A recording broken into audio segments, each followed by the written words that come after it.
race is on, and while Max Verstappen led home teammate Sergio Perez for a Red Bull 1-2 in the Azerbaijan Grand Prix, it was disaster for Ferrari, with both Charles Leclerc and Carlos Sainz retiring. That gives Verstappen a 21-point lead in the Drivers' Championship and Red Bull a massive 80-point advantage in the Constructors. So is Red Bull now firm favourites, and can Ferrari fix its problems? I'm Edd Straw, and joining me to answer those questions and more are Scott Mitchell and Mark Hughes. Mark, how are you? A relatively sensible Azerbaijan Grand Prix by this circuit standards, you'd have to say? Yeah, not actually that chaotic, was it? No safety cars, just a couple of VSCs. And yeah, but the tension was sort of taken out of it, wasn't it, once the two Ferraris were out? So, yeah, it ended up quite a routine sort of event, and which is very much against the character of the race. Although the very first race was a bit like that, but that was, I think, after the Grand Prix drivers had just watched a truly terrifying Formula 2 race. And I think that probably calmed everybody down on that occasion. But, yeah, it had some intrigue. There was some questions that posed, and we'll get into those. But yeah, I'll take it as it comes. Yeah, F2 drivers again this year troubled the barriers a bit more often than the F1 drivers, but not quite as bad as that first weekend here. Scott, Baku, we're sort of just away from the circuit. We can just see it in the distance, but it's a nice place to be, Baku, for a race, isn't it? Yeah, it is an interesting city. It's a little bit difficult to get here, unfortunately. But once you're here, it is interesting. And the good thing about where the way they've laid out the Formula One track is it really does take in the sort of the heritage parts of the city, old buildings and infrastructure, with obviously the way it's been modernised. So it's interesting. I would always quite like this race. It wasn't as dramatic a Grand Prix as we've seen in previous years. Obviously, Ferrari would beg to differ on that score, but it had enough about it to be interesting. But it would have been it would have just been a fascinating Grand Prix to watch play out had Charles Leclerc's hopes not gone literally up in smoke. Yeah, absolutely. It was quite interestingly poised, and I'm sure Mark will get into that in a moment. So at the start of the race, Perez got ahead of Leclerc at turn one, led the early stages with Verstappen hassling Leclerc for second. So perhaps, Mark, you could pick up with your traditional look at how the race was won, with Sainz retiring with that hydraulics problem, the resulting virtual safety car that gave Leclerc that chance to pit. So why did we see that split in strategies at the front, and what happened from there?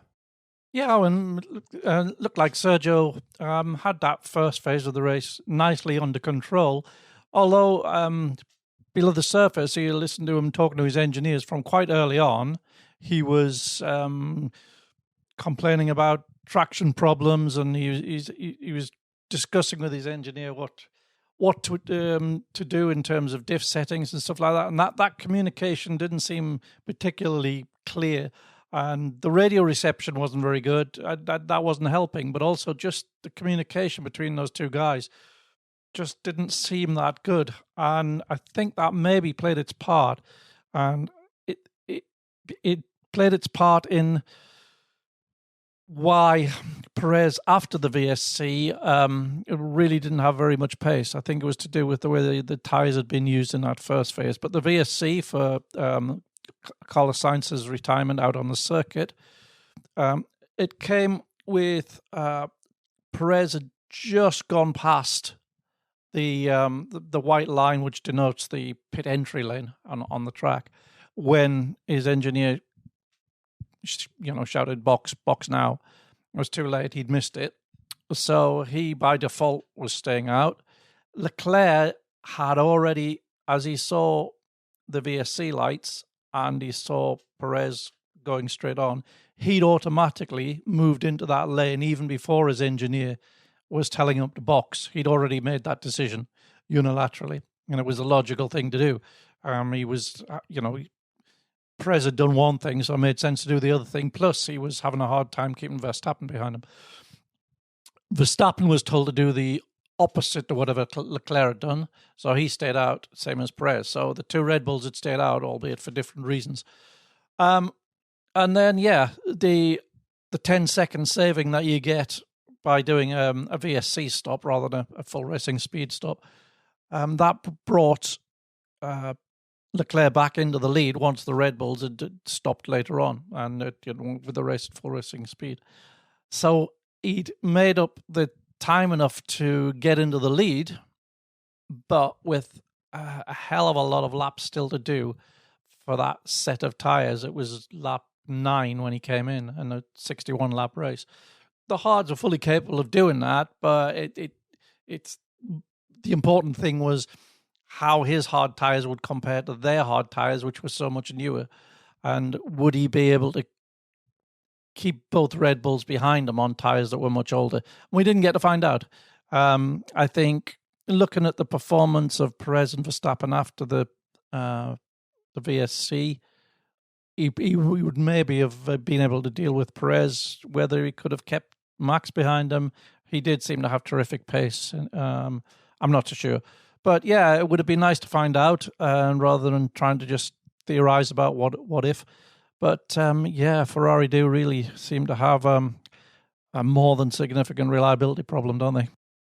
Yes, well, we'll get into that in some detail in a bit. But it was interesting to see once Verstappen was ahead of Perez, just how quickly he pulled away from his teammate. What did you make of that pace difference? Obviously, you touched on perhaps some of the tyre troubles he was having, but Perez looked quicker on the previous days, but then in the race, Verstappen's pace was on a different level. Yeah, I think Perez had cooked his tyres. I think he'd cooked his rear tyres. There's every indication of that. And Max, whether through just being constrained to Leclerc's pace early on, when you're on high fuel tanks, which is when the tyres are at their most vulnerable, but also with a very skinny winged car, it's something that you traditionally do have to look after the rears here. It's a rear limited track, and although Ferrari was running its low downforce wing for the first time, it was still a bigger wing than that on the Red Bull. So I think the Red Bull was a little bit more susceptible to maybe abusing the rears if you didn't control it very carefully. And I think maybe Perez let that get away from him. He's usually fantastically good on the tyres in the way that he can feel in terms of his technique and how he doesn't place too much stress on the tyres. But I think it was more a case of his management in this case, in a car which, with that wing setting and on this track, maybe need a little bit more management than he realised. Yeah, I should say that question I stole from the Race Members Club, because I meant to say that was a question from Danny Działowski from the Race Members Club. As always, we let our members send in questions for our post-race podcast. Head to the race website and click on Join the Race, and you can find out more about the Race Members Club. There's extra content and other opportunities attached there. But Scott, gut feeling on what might have happened had the race played out between Ferrari and Red Bull? It did look like, especially in the first stint, that Verstappen just had the edge. Perez had built that 2-second buffer to Leclerc, but didn't look like he was getting away. Mark was explaining the reasons for that with the rear tyres. But Verstappen just looked a little bit more in control of it. So it would have been very interesting to see how Verstappen would have cut into that gap for Leclerc, how it would have then played out afterwards, what other elements of the race would have then factored into it, and what each team did on strategy. So there are way too many what ifs, but I do wish we could have seen it play out, because it would have been the first real straight fight between Verstappen and Leclerc that we've seen for Miami was the last one, but they didn't really fight in that race. Once Verstappen had cleared Leclerc after the first few laps, he had the race won. It ended up becoming a slightly tense conclusion, but do you know what I mean? It wasn't really that same kind of fight that we saw in the first couple of races. The fact that they were on such different strategies because of the divergence and the early pit stop that won Leclerc the track position in the end meant that maybe it wouldn't have ended up being a straight fight, but I'd just love to have had chance to see it play out. Yeah, absolutely.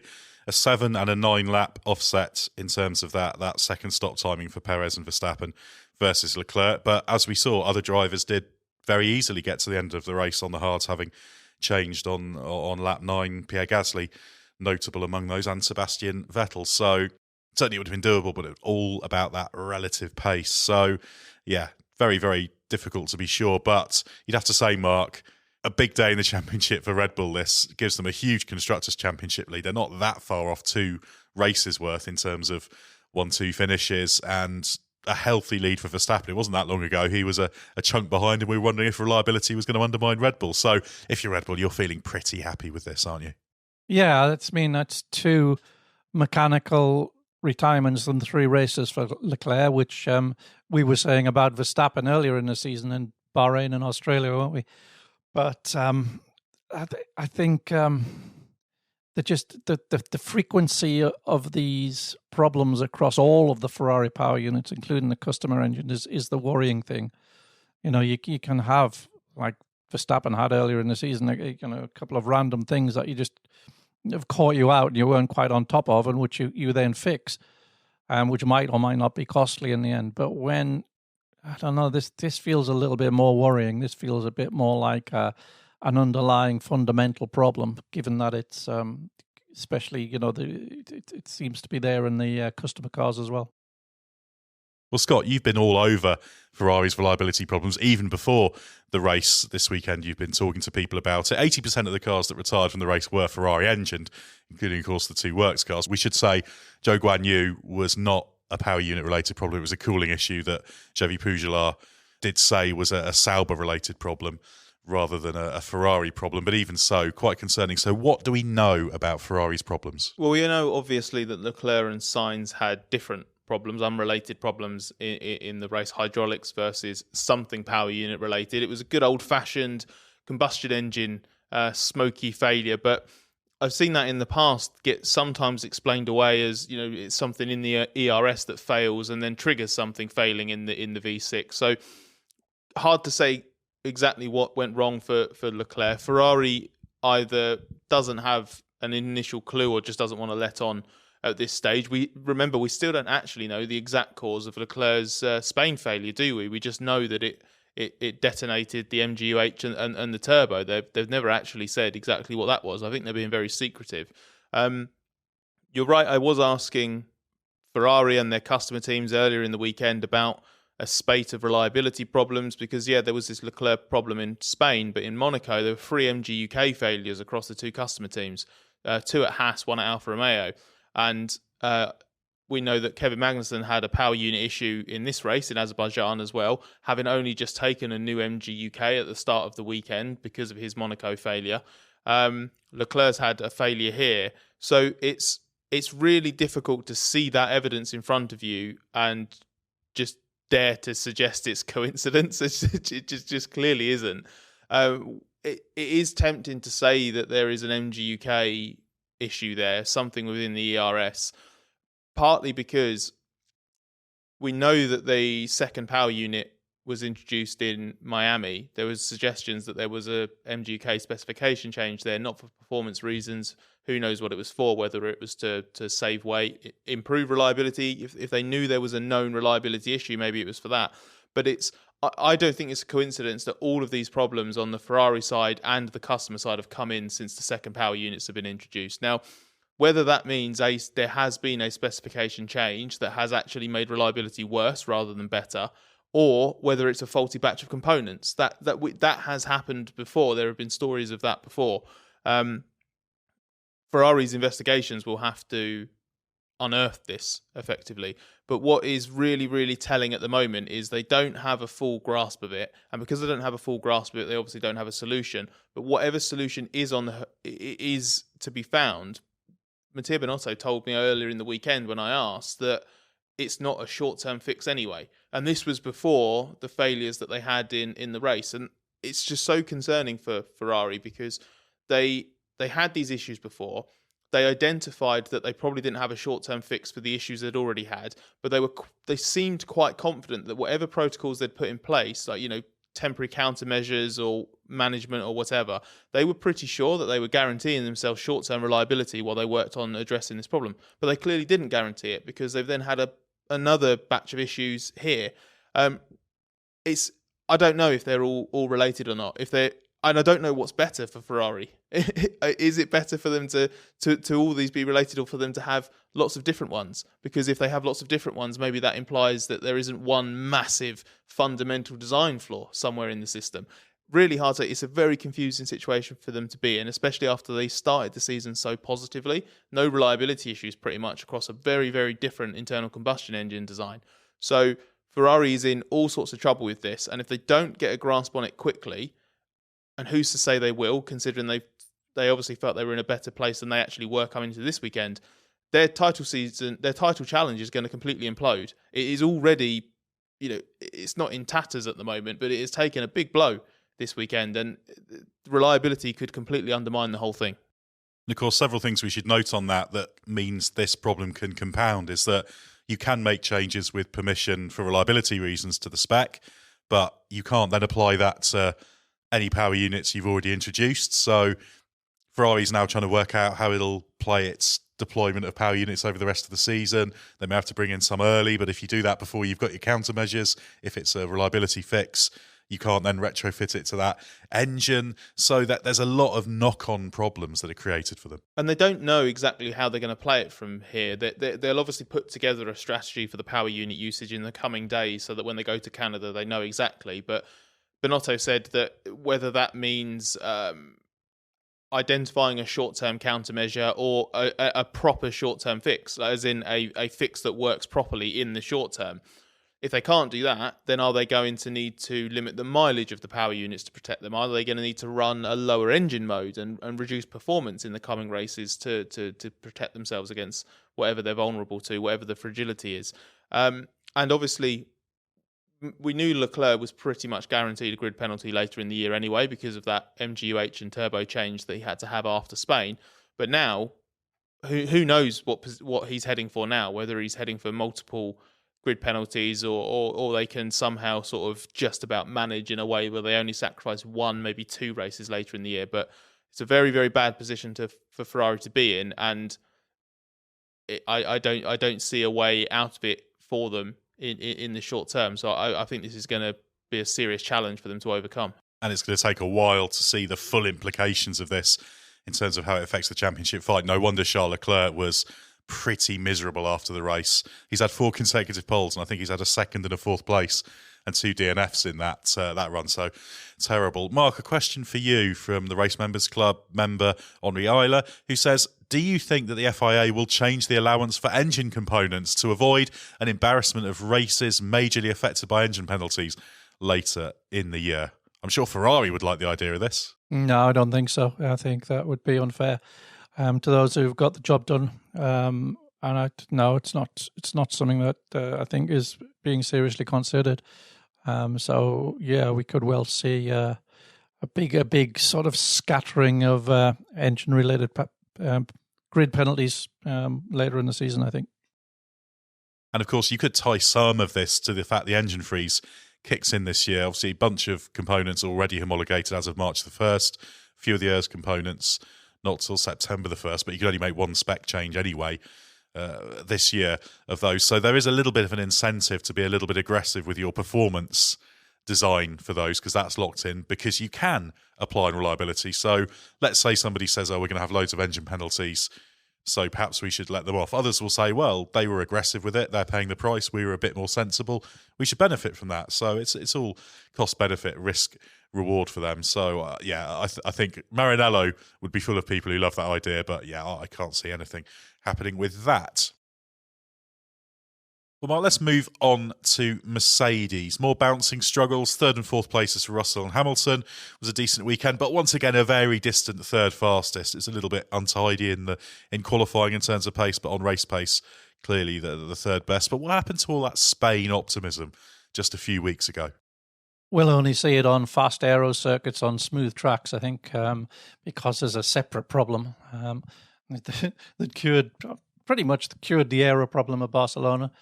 And that cure is obviously still valid, but the mechanical problem, the ride problem, which afflicts it on slow corners and triggers that bouncing that you saw, was pretty extreme. It's disastrous at Monaco. It's disastrous here. It'll be disastrous in Montreal. And we'll probably be looking at a Barcelona type performance at Silverstone. That's the logical, the logical conclusion of what we know so far. They might enjoy Paul Ricard as well. That's another one that's pretty smooth, but they've got to sort the problem themselves. One quick question on the Mercedes strategy from Simon T for you, Mark. He asks, were Mercedes right to double stack, or would Hamilton's race have been better had he not pitted? What was his pace in free air compared to Russell? Of course, they made both their stops at the same time. Yeah, I don't think it would have made that much difference because it didn't look as though Hamilton had a pace advantage over Russell here. If anything, the opposite. They were running different aero configurations. Hamilton's was described as an experimental setup, the way that they were running the floor, and it seemed to make the bouncing worse. And you'll have seen them struggling to get out of the car at the end. Yeah, they're getting spikes of up to 5 or 6G from those impacts, George Russell and Lewis Hamilton, in the case of Mercedes. Very uncomfortable ride. Scott, we've got a couple of questions from the Race Members Club here for you on this topic. The first is from Ben Johnson, who says, 8 races into the new ground effect era and porpoising still plagues most teams. Is there anything F1 can do to tweak future regulations to fix it? The second question is from Thomas Turrell Croft, who asks, is it time for the FIA to start monitoring car oscillations? For the sake of their own health, should Lewis Hamilton and George Russell have been shown the black and orange flag? Now, there's a lot going on behind the scenes and in terms of public utterances related to all this, isn't there? So lots for you to get into.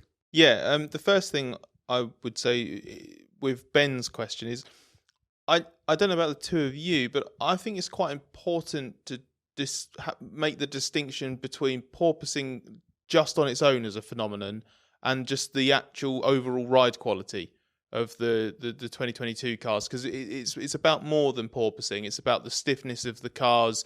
It's about how low they have to run to the ground. So if you're not porpoising, you actually get part of this problem even worse, because if you're not porpoising, you're not worried about running the car ultra low, which means you're just smashing into the track surface even more because the car's so low to the ground. So that to me is an important distinction, because as we've discussed, with Mercedes getting on top of the porpoising to a degree in Spain, you mostly cure one side of it, the aerodynamic side, but then there's still very much an obvious problem here. So it is more than that. I just know that porpoising, because it's been the buzzword, hasn't it, since pre-season testing, that is just the sort of default way.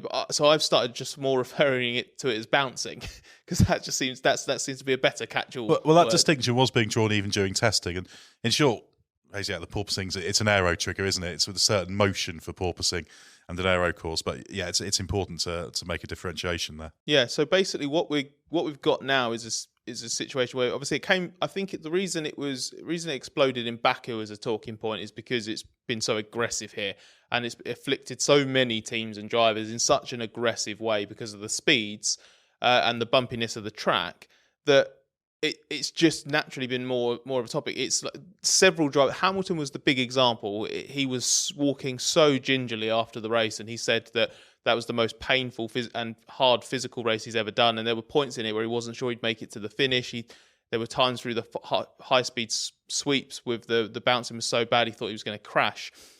Yes, that's the most dramatic that we've heard someone be afterwards, and he seemed to genuinely suffer from it physically, but others did as well. Daniel Ricciardo, Kevin Magnussen, Esteban Ocon, Carlos Sainz, George Russell, several drivers, not just the ones driving Mercedes, have complained about this. But behind the scenes, and this is probably going to answer the second part of Ben's question and Thomas's question, is there are movements to get this addressed in some way.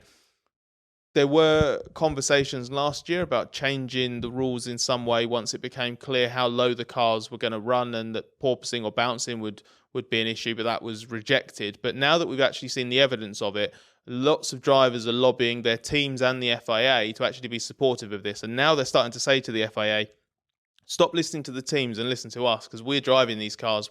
It's our bodies that are suffering from this, and this isn't sustainable for the entire duration of this rule set. These cars are going to be around until 2026, basically. If this entire philosophy stays exactly the same, it's going to be pretty brutal on the drivers. So basically, they're starting to look at, right, what ways can we address this? It sounds like the FIA is genuinely open to it. So far, teams are getting in the way of it. I understand that there's going to be competitive interest on either side. The teams that are on top of it and don't suffer so badly, and they don't have drivers complaining, are going to be saying, these other teams are just using this as an excuse to have the rules changed so that it makes life easier for them because they can't get on top of an engineering challenge. The other teams are saying, no, there's no competitive thing here. It's just purely an interest in safety, and you're hurting drivers and compromising their well-being in the interest of protecting your competitive advantage because you think that you're protecting your competitive advantage. So it is a bit messy behind the scenes. I think we are going to get to a point where something is changed within the rules. I don't know exactly what that will be. I doubt it would be in season, especially because you've got Ferrari and Red Bull fighting for the championship and they're both on different sides of the debate. And I just don't think the FIA would make a change that does potentially make something, make Ferrari take a step forward because they've got some bouncing and ride quality under control. So I think we're looking at a bit more of a longer term fix. Yeah, it's interesting. George saying that he couldn't actually read his pit board. The bouncing was so bad. So that gives you an idea that as you're going past your pit, you can't actually read what's said on the board. Yeah, well, he said earlier in the weekend as well, didn't he, that he was struggling to spot braking points at the end of the start-finish straight because obviously at that point, highest speed, highest bouncing frequency, and he just said it's a matter of time now before we have a major crash. He called it a recipe for disaster, and his words carry weight. He's a Grand Prix Drivers Association director, so this is more than just a Mercedes driver moaning about having an uncomfortable car to drive. I know that a lot of people won't see it that way, but it is more than that. Well, Christian Horner was one of those who wasn't having it that way. He said it would be unfair. Shock. Where could this have come from? Exactly. It'd be unfair if there was a change. He said that if he was in the position Mercedes was, he'd be telling his drivers to complain as much as they possibly can about it. It is a difficult question, though, philosophically, because fundamentally it's incumbent on the teams to run the cars in a way that the drivers can tolerate, etc. It's exactly the same as you don't design a car with parts that shake themselves to pieces or whatever under the load, etc. So part of it is the teams have to be responsible. But at the same time, if it's fundamentally the way the rules are, the way the ride height range is allowed, etc., if there is a serious problem there, it needs to be looked at. And the clincher for me is the medical concerns. I think there needs to be a good look at this, see what damage it's doing to drivers' backs. Is there any potential for neurological damage from constantly being shaken? We've seen in other sports this has become a serious problem. So I think Formula One should be getting ahead of this. They need to be looking at this very significantly. If there's a proper medical problem, not just general bit of wear and tear, all sports people have that, but serious long-term problems to back or to other parts of the body or to your brain, then absolutely that means something has to be done.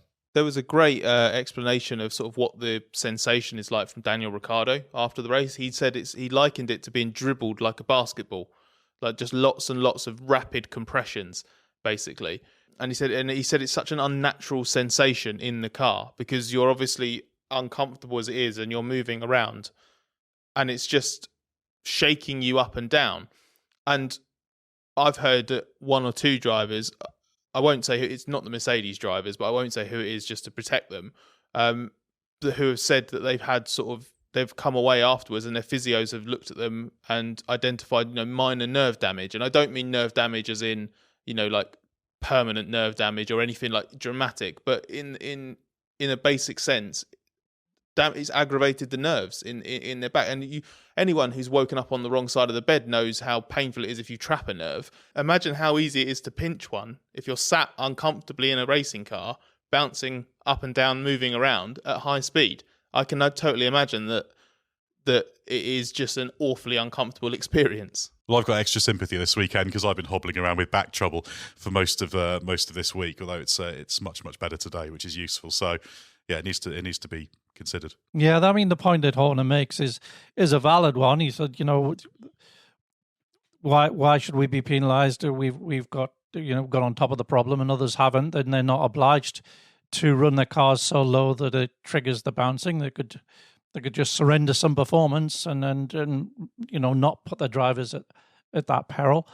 But it's racing, and that if there's lap time there to be had, they're going to take it. And that's just the nature of the sport. So you have to, in a way, protect them from themselves when there's a competitive element. Yeah, and just to reiterate, I think the key thing is the medical side of things. There's a duty of care towards drivers. We don't want these guys in 30 years' time not to be able to walk, or even less. So it needs to be looked at very, very seriously. I think that becomes the overwhelming argument. And so need some medical commission research into that as well. And yeah, the politics and the competitiveness of teams needs to play second fiddle to that if that is a serious problem. But if it's not, and it's sustainable, then that slightly changes debate. So watch this space on that. And Mark, there is another Members Club question, a slightly different tack on this from Tom Benstead. He says, after watching Hamilton struggle to get out of the car post-race, could or should there be any investigation as to whether the Mercedes car is safe? What immediately came to mind is the regulation regarding how quickly the driver can get out of the car. If the car is causing the driver enough discomfort to slow their exit from the car, could or should the FIA be looking into this as a safety concern? Heaven forbid a driver in that situation get into a position in the late stage of a race where a fast evacuation from the cockpit is necessary. Well, it doesn't sound like a question. It sounds just like an opinion. So, okay. Well, it's a valid point, though. Yeah. But because for all the complaining that, say, the Mercedes drivers are doing, the FIA could say to them, well, hang on a minute. Mm-hmm. Other teams aren't complaining so much. Your drivers are publicly saying they've got a problem. It's not even necessarily the getting out of the car quickly, because Hamilton got out of the car very leisurely at the end in part firm. I'm sure he'd do it a lot quicker if he was in an unpleasant situation in the wall or etc. But there is a case for what Tom's suggesting there, that it could be just made Mercedes' problem and backfire. Yeah, but as I said before, you could say, well, surrender some ride height and lose a load of downforce and make the car more comfortable to drive. And if it's a second a lap slow, it's a second a lap slower. But that's not really the spirit of going motor racing, isn't it? That's not how it works. Yeah, very, very true. But this is going to run and run, so stay tuned to therace.com and don't forget the hypheners will be following that story as it evolves. Now, Scott, Ferrari may have had a disaster, but as we turn our attention briefly to Grid Rival, the fancy motorsport game that the race has its own league in, I probably managed to do even more catastrophically than Ferrari, because I managed to miss the deadline, which was inexcusable, leaving me with a 2-driver team of Pierre Gasly and Fernando Alonso. You should caveat that, not caveat that, but you should mention that. How many drivers are you meant to have, Ed? Meant to have 5 drivers and a car. So just 2 drivers. I was very confident in Pierre Gasly and Fernando Alonso. Not without reason. They both did okay, actually. 270 points across those two was pretty good, considering how light I was. But if you do that on a pro rata basis, that's not too bad. So I hope, Scott, that means an easy win for you this week in our personal battle. Yeah, I did beat you handsomely, but I did make my own mistake. I forgot to nominate a talent driver. I thought I had. I thought I'd put Alonso in. So I'm slightly surprised as to how I managed to forget to do that. Unfortunately, that's proven quite costly, because I would have got another 150 points, which would have put me in the very respectable 900s. So unfortunately, I've missed out there. But I'd overhauled my team this week. I'd brought in Verstappen and Hamilton, who obviously came up with the goods, and I'd jettisoned my Ferrari assets, which I wasn't feeling too good about after qualifying. But come about lap 21, I was feeling pretty good. Well, very well played. I have to say, though, Mark, mocking you the other week for your bad advice, but next time I ask you, you can just say, well, just remember to pick all your drivers in a car, and I'm going to do better. Absolutely, yeah. I don't need to say any more, do I? Well, in the world of people doing very, very well, we do have a new leader in the Races League. Well done to Nathard6, who this week had a team of Alonso, Perez, Russell, Hamilton and Magnussen, plus Red Bull. A massive total of 1,058 points this week and 8,125 in total. Mightily impressive, and shows what you can do if you've got a full roster. Grid Rival still open for sign up, so download the Grid Rival app or visit the website to get involved. The link is in the episode description for this podcast. Mark, let's talk quickly about AlphaTauri. Strong weekend for them. Pierre Gasly came home 4th. One of the 2 drivers, the other being Sebastian Vettel, who made that stop under the early virtual safety car on lap 9, then did run to the end, didn't take an extra stop when the opportunity arose. Gasly was caught and passed by Hamilton, who was behind him and made a stop under the VSC, the second VSC, that is. Did AlphaTauri in any way miss a trick here, or was he going to be beaten by Hamilton either way, given the pace difference? I think they didn't have any suitable tyres left, so it was the only logical thing they could do to try and just stay out there and try and hold Hamilton off. But yeah, the car works quite well on those sort of corners, and Pierre, as usual, when given the opportunity, qualified it very well. And yeah, I think that's probably maximised the result with that 5th place, I think. And Tsunoda very unlucky to get that wing flap problem, which forced him to make the extra pit stop and get the gaffer tape out. Yeah, I was going to ask you about Tsunoda, Scott. He was massively unlucky. he would have had sixth place and then had that curious problem with the DRS that Mark just referenced. But we should say Tsunoda's having a pretty tidy season, isn't he? Yeah, he is. He's driving very well. He's also doing a very good job, or a much better job, certainly, than last year, of piecing together everything when it gets into qualifying. And obviously, AlphaTauri have had a bit of a disappointing season, so sometimes that hasn't really been worth much. But if you look at his season, especially in comparison to Gasly, now that we've had a couple of races, the car has had more pure performance. Gasly's raising the bar again. Obviously, Monaco was a disappointment, but he was very good here. But I don't feel like he's leaving Tsunoda behind. It does feel like Tsunoda has sort of kicked on from that solid end to last season, and that sort of he's taken that confidence that he's spent so long rebuilding, and he's just working very well. You can sort of see it sometimes in some of the moves he makes. He's very happy with his dive down the inside. Was it Ocon? He passed. I think it was that then resulted in a shout over the radio and a little bit of adulation from his team. So he's driving with a lot of confidence. He was very frustrated with that issue after the race. He sort of felt like he basically said, like, I really hope that was a safety concern or there was a serious problem with that. Otherwise, I would rather have just been left out to take the risk. So he knows what he lost, but I think he was still quite happy with his performance, and rightly so. Yeah, it's a really difficult one to judge that. I must admit, when I saw it, I thought that's going to have to be ordered into the pits to be dealt with. But it may very, very well be that it would have been fine if they just said, don't use the DRS. He had been told to stop using the DRS before he came in. It might well have been fine, but you can't really take chances. So, yeah, I wasn't totally convinced by the fix, but good old bit of tape can do wonders in a Formula One car. So a shame for Tsunoda. Yeah, sixth place would have been his, which... just again for AlphaTauri, not quite maximising the results, but at least a decent number of points this time. But the man who did finish sixth was Sebastian Vettel. Scott, he was pretty quick all weekend in that recently upgraded Aston Martin. What did you make of his drive? Yeah, very good, apart from obviously the moment he skated down the escape road. That's a bit of a weird one. It looked like he'd got the move done and then still... braked a little bit too late and then just carried way too much speed into the corner. And he sort of half-heartedly initially made an attempt to go into the corner and then went, nope, dived down the escape road. Did a lovely little boot of the throttle to spin the car around. I thought he was quite lucky to get away with his rejoin. It was questionable.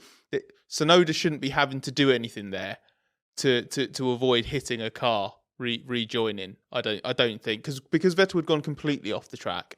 I think it's his duty there to filter back in. But otherwise, I thought it was another very good result. It's actually the second race in a row that Vettel has ended up going down on the escape road, but otherwise piecing together a very good drive that earns him a strong result at the end, because he did basically exactly the same thing in Monaco. Yeah, I don't think it cost him in the end, actually. He let Hamilton and Tsunoda past when he did that, but Hamilton he probably wasn't going to beat anyway, and Tsunoda dropped back when he made that extra pit stop. So I have to say, Mark, Vettel, you'd asked me a few months ago, I'd say, it looks like he might be losing interest, might be heading towards retirement. It's still in the balance, but Aston Martin's upturn in form, he's been driving pretty well, pretty consistently well, actually, of late. So that kind of Vettel narrative's shifting a bit, isn't it? It is a little bit, yeah. And I'm sure he's just seeing the new car and figuring this might have some potential, and suddenly he's interested again. So, yeah, let's see how he's feeling about it all at the end of the season. But yeah, he's certainly putting in some pretty good performances at the moment. Yeah, and good to have him around and good to see him performing at his best. He's always pretty handy around Baku. He's had some great results here in recent years, and yeah, a nice little run of results he's starting to piece together. Let's talk about McLaren, Mark. 8th and 9th for Daniel Ricciardo and Lando Norris. Do you think they played the team orders game right here? In the first stint, Ricciardo was told to stay behind Norris, and then the reverse happened in the second. Could they have done anything quicker race time there if they played it a bit differently? In terms of the theoretical race time, probably yes, because it turned out that the hard was actually a faster tyre than the medium. But they would have still come up against the same blockage, which is that rocket ship down the straights, Alpine ahead of them, and neither one of them could get past that, and it really wouldn't matter what strategy you were on. If you had to get past that Alpine to make your strategy work, it wasn't going to work. So they were both sort of held to the same sort of false ceiling, really, by the prodigious straight line speed of that Alpine. Yeah, Fernando Alonso doing a good job on his way to 7th. Obviously, he got a little bit of criticism from Alex Albon in qualifying for playing games, etc., with being in the way and then going up the escape road and not offering a tow as well. But, that's all's fair in love, war and qualifying, whatever the saying goes. But, yeah, Alonso, a strong performance certainly for him there. But, yeah, McLaren, Daniel Ricciardo, Scott, decent weekend for him. He needed something like this, didn't he? Yeah, he's quite happy. Not with the end result. Obviously, it's not where he wants to be or where the team want to be. But I just think having that strong weekend and having a drive, having a weekend in which he said he felt he understood from the beginning why it was working better. He felt they came here with quite a clear plan of attack and expectation in terms of what to do after digging into the data from Monaco, where he really struggled. So I think he was very, very encouraged that he was able to then realise that with decent performance. Again, sort of just a bit behind Norris, and Ricciardo said that's not where he wants to be, but he was happy with where he was relative to Norris in qualifying, and then obviously he did a decent job in the race as well. Just for what it's worth, I got the massive impression from Ricciardo after the race when he was asked about it that he didn't buy what Alonso was doing in qualifying at all. He had a massive smile on his face when he was talking about it, and he said, "Come on, you guys have been in Formula One long enough now. What do you really think happened?" I suggested that whether I think Fernando's done something on purpose or not, I judge it based on just how emphatic his insistence is that he did nothing wrong, and he was at 100% emphatic. I did nothing wrong here, which means he was probably playing games. Yeah, there were a number of fellow drivers who were suspicious. There were a number of ex-Formula One drivers hanging around who were equally suspicious, shall we say, of that. But that's Fernando Alonso. He makes the most of every single opportunity. Should we quickly talk about Alfa Romeo? Scott, Valtteri Bottas finished 11th. Now, he had the assistance of the well-timed virtual safety car. Some cars were tired ahead, Tsunoda dropped behind him, and still he couldn't get in the points. So he's surprised to see them struggling so much. Yeah, and so were they. This was his worst performance of the season so far. Just nothing in terms of the pace of the car was nowhere near where he expected it to be. But even within the team, he was nowhere near Joe in the race, especially at the end. He's really, really struggling. He was at a loss to explain it. Maybe you can do a slightly better job, Ed. Yeah, well, I don't know the exact problem, but yeah, certainly he spoke to him after the race and he just said that there was clearly a problem. In fact, Chevy Pujolar, the head of engineering, said, yeah, there was a problem. So the team agrees there. They're going to take a very, very close look at the car. Obviously, it's a little bit awkward because they've got to go straight to Canada. So time is short. There isn't time to take the car and study it in great detail in Hinwil as they ideally like to do. So Pujolar just said they're going to change as much as they can and see what happens on Friday. Obviously, there's some things you can do to test and check parts in the interim. So they're just going to go over that car with a fine-tooth comb. But just Bottas wasn't quick. I think the straight line speed wasn't good. So yeah, he was just nowhere. And he said he just couldn't get anywhere near Joe on pace. They'd made a lot of changes from Friday to Saturday, hadn't they? Because they had new parts at this race that they were putting on, and Bottas seemed to suggest that maybe that had something to do with it, and not necessarily because the new parts didn't work, but I guess maybe they got something wrong basically in how they actually ran the car, or it was hard to know exactly what he was hinting at. But he did draw a direct connection to the fact that it weren't as quick as they wanted to be on Friday, but then they did things for Saturday that should have had an effect that they then encountered the complete opposite when the car ran on track on Saturday and Sunday. Yeah, I think a lot of that was, although they were the newer parts, it was mainly down to the stock of the upgraded stuff they didn't have a huge amount of. So it wasn't like lots of brand new into the unknown parts went into his car. In fact, Pujolar said that the spec of Bottas and Joe was identical in terms of the car configuration. Actually, the setup was near identical, and Joe was just a lot quicker.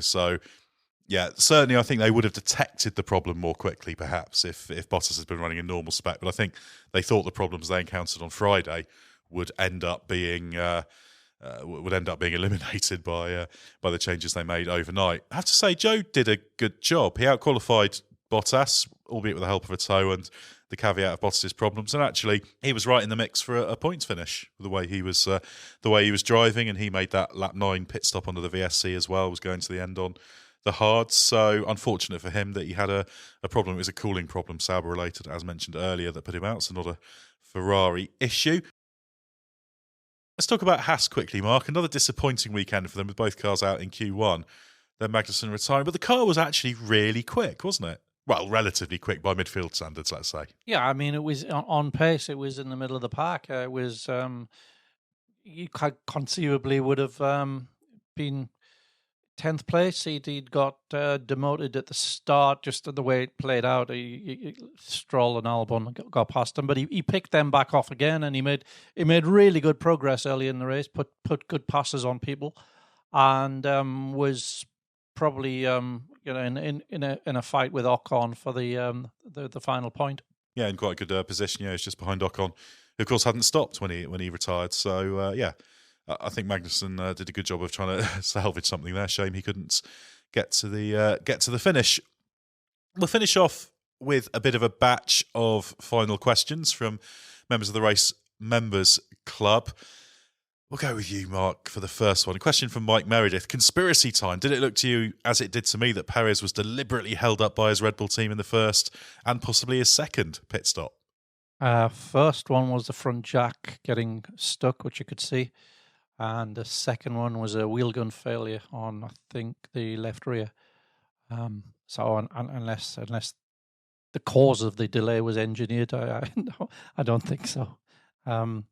It's just one of those things. And later on when he was told not to fight, well, yeah, I don't think he was about to fight because he had nowhere near the pace of Verstappen because he just we're talking about the tyres earlier on. I think that's just where he was.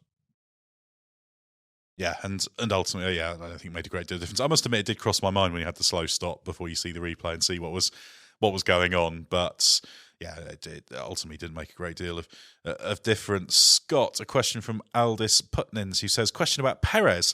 Even at the start of the season, for me, there was little doubt who is number one in Red Bull, but now I'm hesitating to give a definite answer. What's your feeling about the situation in Red Bull at the moment? Are the team happy to prioritise Max regardless, or are they starting to play the let's see how it goes game? I think Max is still the priority. Max is still the guide that they will use for the World Championship. Perez is hanging in there resolutely. He's putting together a very, very good season. His win in Monaco was exactly what he deserved, unless of course you're Jos Verstappen, in which case you'd have a different opinion.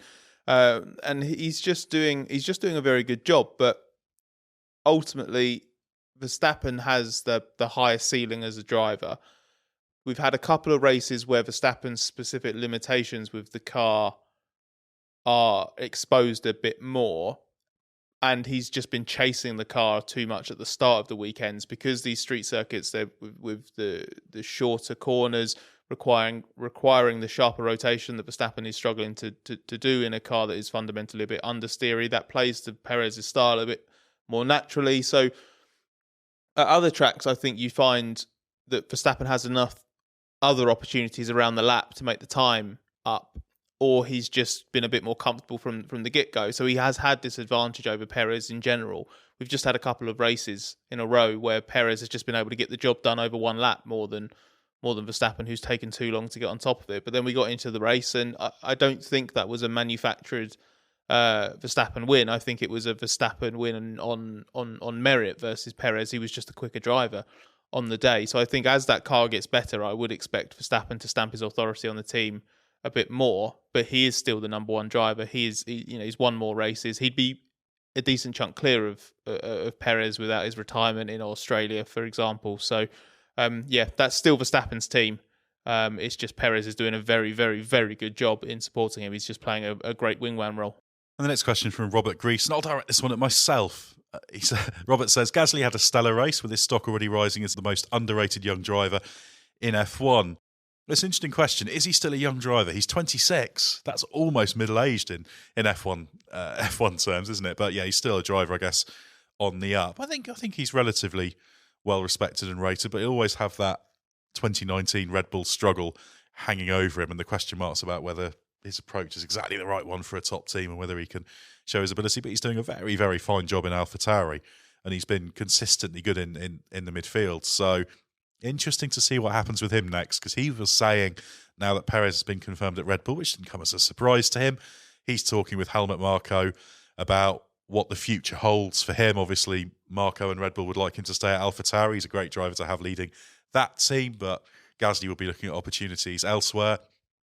And if he goes, will it be with Red Bull's blessing, kind of on an Albon-style thing where he's still got a Red Bull contract, or will he break free completely? There's various possibilities there. So interesting to see what happens. Not a huge number of better options are there, obviously, but there's a few possibilities. Next question for you, Mark, from Janus van der Waal. In the spirit of testing, could Mercedes drive with a 2 different chassis, meaning one with 0 side pod and 2 with the original Barcelona spec, or is that not allowed? There's nothing saying you can't do that. There's no regulatory reason why you can't do that. I doubt very much whether they will do, because it sort of doubles up the work and doubles up the problems in some ways. So I think they'd prefer to remain focused on one, and that one is the 0 side pod car. So I don't see that happening, but in theory it could happen. Yeah, there's always opportunities and options, but yeah, I'd be very surprised if they're doing that. They've moved beyond that sort of thing. Next question for you, Scott, is from Marcio Goncalves. In which way is the Vettel-Leclerc 2019 situation comparable to the Hamilton-Russell one now? Very few. I do my best to try. I guess the nearest is that it's a car that is a car that is a bit difficult to maybe get the maximum out of. The 2019 Ferrari was a better Ferrari was a better car, more competitive car than the 2022 Merc is at the moment. So even that isn't really a fair comparison. I mean, the main way the situation is comparable is that you do have a highly rated young guy coming in against an established multiple world champion, but pretty much they're in the comparison ends, because Hamilton isn't in the same place that Vettel was in 2019. He's not being ousted at Ferrari. He's not clinging on to power there. There's no evidence that Hamilton's driving worse, making loads of mistakes. Vettel was doing that in 2019. So I don't think it's fair to really compare those two.